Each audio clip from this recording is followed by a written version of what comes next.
मी गणेश पवार कापिल गावामध्ये झालेल्या 9 बोगस मतदारासंदर्भात मी कराड प्रशासकीय इमारतीच्या बाहेर 5 दिवसापासून अमरण उपोषणास बसलेलो आहे।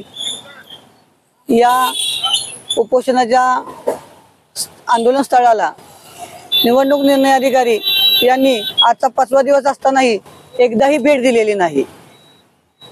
तसेच या निवडणूक निर्णय अधिकारी यांनी पत्रकारांची चुकीच्या पद्धतीने दिशाभूल करून त्यांना फक्त गोल गोल उत्तर देऊन उडवाउडवीची उत्तरे दिलेली आहेत।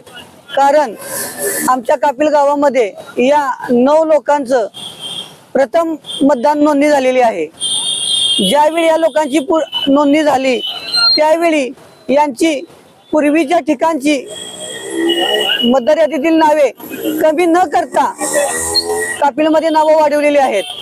तसेच या लोकांच्या नावावरती कापिल गावामध्ये घर, जमीन, रेशन कार्ड व कुणाशीही रजिस्टर अग्रीमेंट केलं नसताना या लोकांनी बनावट आधार कार्डचा पत्ता तयार करून निवडणूक निर्णय अधिकारी यांच्या कार्यालयात सादर करून मतदान नोंदणी करून मतदान केलेलं आहे।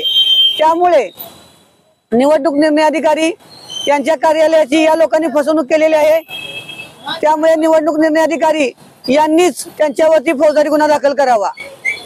त्यांनी सांगितलेलं आहे की यामध्ये आम्ही काही करू शकत नाही, परंतु तुमच्या कार्यालयाची फसवणूक बनावट डॉक्युमेंट करून दिलेली आहेत। त्यामुळे निवडणूक निर्णय अधिकारी यांनीच त्यांच्यावरती फौजदारी गुन्हा दाखल करावा। यासाठी मी या गोष्टीवर मी ठाम आहे। यासाठी आजचा माझा उपोषणाचा 5वा दिवस आहे। जर निवडणूक निर्णय अधिकारी यांनी याबाबत गुन्हा नाही दाखल केला, जोपर्यंत माझ्या जीवामध्ये जीव आहे तोपर्यंत मी हे आंदोलन मागे घेणार नाही। आणि माझ्या जीवितात काही कमी जादा झालं तर हे निवडणूक निर्णय अधिकारी आणि प्रशासक जबाबदार राहील।